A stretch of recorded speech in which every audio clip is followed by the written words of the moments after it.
Another situation, and I'll stop here, there are many failures, of course. Another situation where we are engaged in is Burundi. Burundi, because again, after Rwanda, people were very fearful that a similar situation would erupt in Burundi.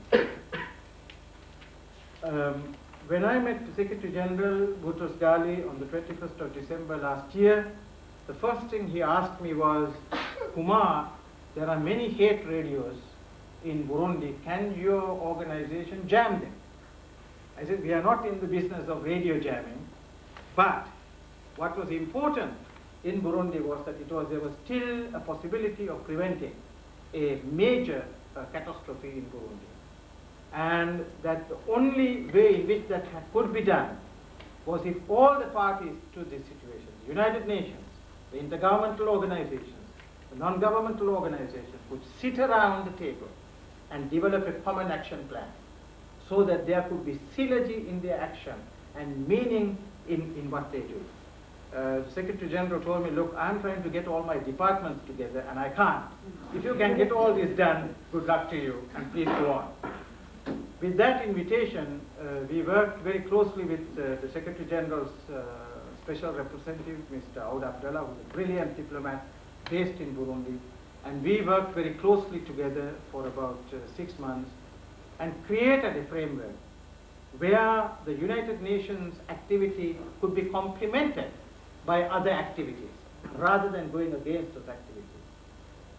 But the first thing we did there was to take 26 Burundians, Tutsi and Hutu, to South Africa. A powerful elite who'd never talked to each other in Burundi. But during the plane ride and in hotels in South Africa and in the bar, they had an opportunity of talking to each other.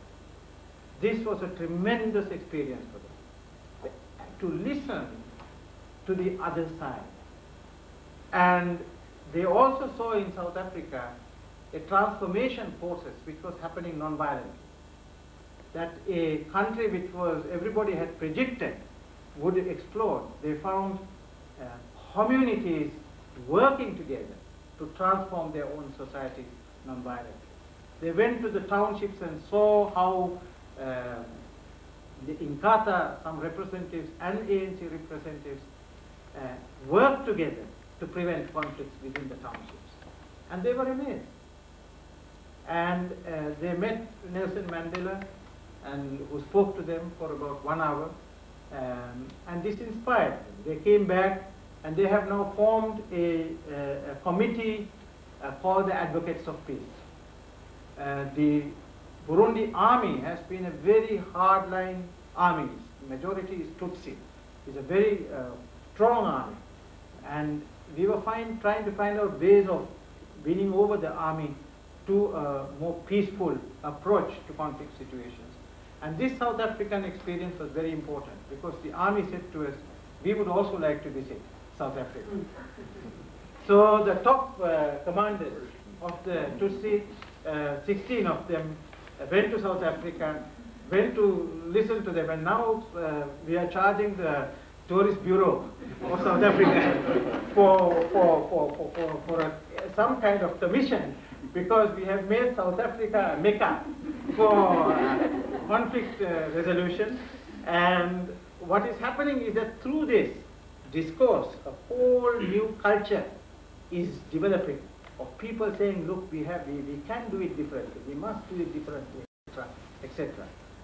So there are many instances where small successes can be recorded, but it also shows the power of citizen-based movements, non-governmental organizations to be in a position in the current turbulence to create the kind of frameworks, design the kind of approaches where coalitions of forces can work together for conflict transformation. So finally, it is our view that in the current, one of the current challenges that are going to be faced by the international community is to to see in some way that the 21st century is not like the 20th century. The 20th century has been the most bloodiest in the history of woman and mankind.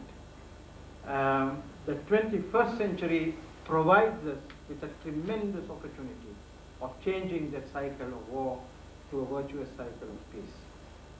For the first time in history, we have a global movement which wants to prevent war, and we want to develop that global movement. We want to involve the business sector, we want to involve the artists, we want to involve the musicians, we want to involve everybody, if you like, in the process of conflict transformation. Thank you.